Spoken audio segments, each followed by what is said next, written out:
talk about the back mount, okay? When we're on the back and what's important about the back, okay? So coach is going to come sit right here, all right?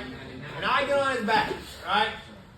Do you think that this is probably a good position for me? No, coach. No, why?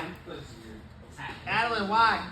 Because it could, like, break your fingers. No, I don't have this grip. I'm just holding it like this. Can I choke him from here? No.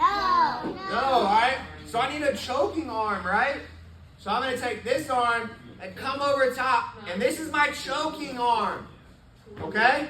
And I need to protect my choking arm with this arm. So look, I'm going to make a fist, and I'll put it on coach's chest, and I'm going to cover the fist.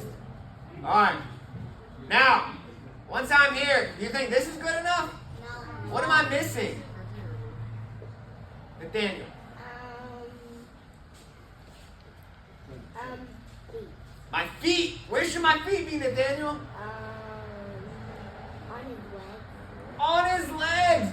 Like this. Look, I make hooks.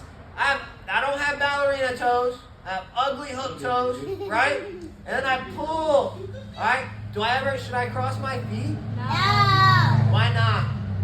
You could break it. They could break my foot. Coach could break my foot. Yeah. Oh, that doesn't feel good, okay? So I don't cross my feet. I have hook foot. I'm protecting my choking hand. And my head is down. All right? Everybody, we think we can do that? Yes, coach. All right.